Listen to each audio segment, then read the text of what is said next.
People have their own interpretations of what's said. Let me be very clear. I've listened to Mr. Palladino. I've listened to the comments.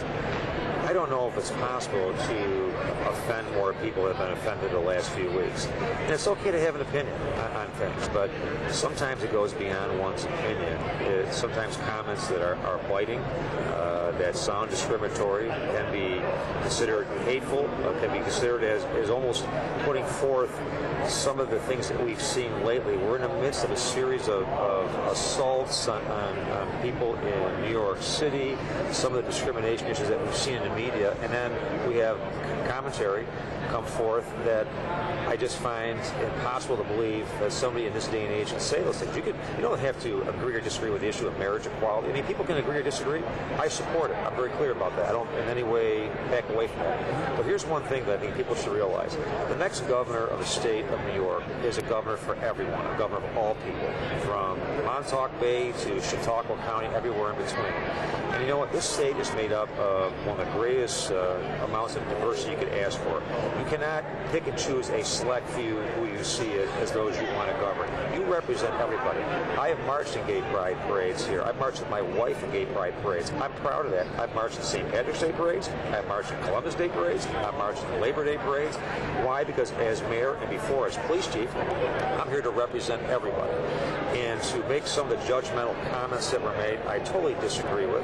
And I'm not saying that in every parade, you may have parades where there are activities or drinking. And I can pick any parade we have. And I'll bet somewhere along the line there's something that happens that people disagree with. There may be, people intoxicated on the side or people that may say or do things inappropriately. The bottom line is, as leaders, part of our job is to show people that you support them. You support them. People want to feel welcome in Rochester. They want to feel welcome in the state.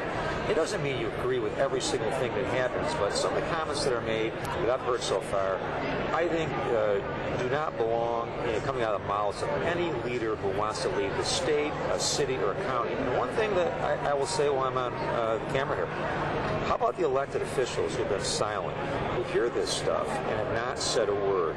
I've heard local elected officials. I've heard one say that Mr. Palladino, we hope elected we can finally get it right. Well, I disagree with that, number one. I'm not sure what getting it right meant when that was said on camera. But I will say this. A lot of people who are in elected office have gone silent on this. I want to see leaders stand up, and many across the state who have come out and publicly distanced themselves with comments that have been made. There's no place for that. One thing that this state needs is leadership that will unite the state, will bring it together. Andrew Cuomo will do that. Just by virtue of the discussions that I've heard so far, coming out of the other side, the other campaign, I think every day there are things that are said that just create more division, and we don't need that. We need to bring people together. So, apologies. I'm not sure. I didn't hear the apology. Whatever said, people will take whatever said surely with a grain of salt. It just seems like every day there's some new comment made that just ends up causing me and most New Yorkers just to shake their heads. When you say getting it right, are you talking about Maggie Brooks? Is that what you're speaking there was about? one of many comments made. I think the comment was made that electing Carl Palladino would be getting it right, and I'm not sure what getting it right means. And in this particular case, listening to what I've heard, I've also heard a lot of silence on behalf of the comments that have been made. Some people have come out. I've been proud of some of the Republicans that have come out and distanced themselves. Those have been statewide. I've not heard that locally. The silence has been deafening. Talking about Maggie? Well, you can infer what you want. I will just tell you that maybe more than one person said those things. So I will leave it to the media to make that determination. But I think let people have their conscience be their guide. It's been said more than once. And I think it's important for people to come out and denounce and say they're not part of this when it's said. And when it's done, I think it shows true leadership.